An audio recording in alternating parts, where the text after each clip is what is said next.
For Angelica, what convinced you to do theater this time?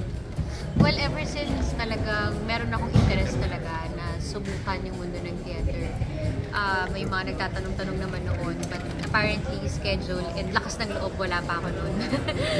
But this time, since napahinga ako ng matagal-tagal, iniisip ko talaga kung paano ko ba malalagpasan yung mga struggles ko, yung mga questions ko and doubts ko sa sarili ko, kung kaya ko pa bang bumalik ng acting. And naisip ko, nung binigay sa akin yung script and nag-offer nga sa akin sila direct, parang naisip ko talaga na why not na lumundag ako and lamunin ko lahat nung takot ko and nung doubts ko sa sarili ko and patunayan ko sa sarili ko na kaya ko talaga. So what lured you to do this material?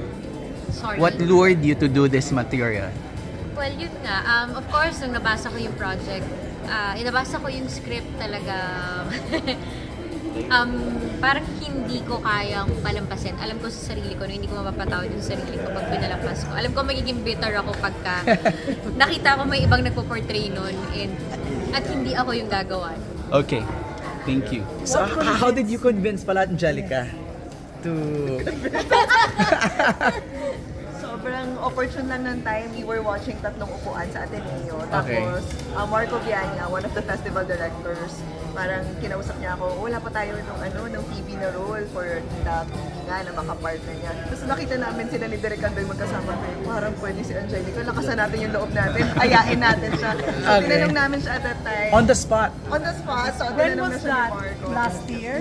February. Tapos, sakto nga, si Angelica po ay gustong mag-try mag-theater. And I think Virgin Love Fest is a good opportunity for that kasi shorter term lang, tapos konti lang yung shows, tapos konti lang din yung actors, and it's a good parang opening for her to try it. Ano sinabi mo sa kanya? Actually, mas si Marco yung nakipag-usap na, gusto niyo po ba?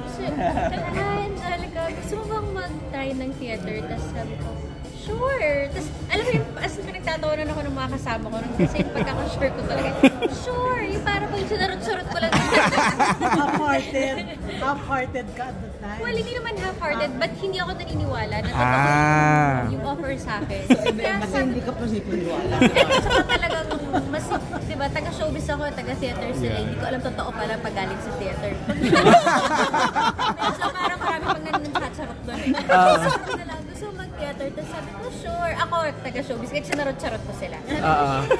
Pee-wee, how was Angelica as the Virgin? Oh my God, she's very good. Actually, no, I had second thoughts of accepting this.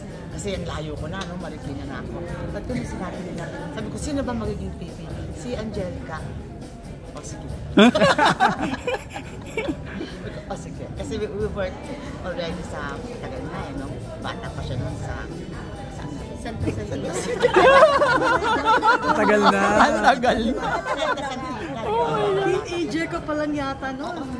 Teenager. Reunion. Ang ano yung pinakamahirap sa teatro na experience mo? To unlearn. To unlearn a lot of things na natutunan mo in making films. And makikita mo na magkaibang medium pala talaga siya. Iba yung processing, iba yung pag-build ng stamina. Hindi ko minamaliit yung tinatrabaho ko sa pelikula at sa television. But since baguhan ako sa theater, parang hindi pa ako ganun kagamay talaga sa mga gawain nila. Siyempre yung pag-memorize din talaga para siyempre sa atin pag nagkamali ka, sorry direct, pwedeng ulitin. Dito hindi pwede, diba? So kailangan mo talagang ayusin and mag-perform talaga. Talagang pag umuwi ako, grabe yung pagod ko. Kahit na 4 na oras lang kaming nagtatrabaho sa isang araw. Pero talagang ubos yung lakas. More difficult than filming, than shooting? Well, siguro nga po kasi baguhan ako. So parang yung muscles ko hindi pa built sa theater. And I'm sure baka rin naman pag sila yung dinala natin sa puspusan ng trabaho sa TV, lupay-pay din naman sila. Pero ako, baka fresh lang ako doon, di ba? Ayan na po ang mamang kapitero. Putin sa tayo. Tapos ko ng kasod. Ayan na po, urong na po.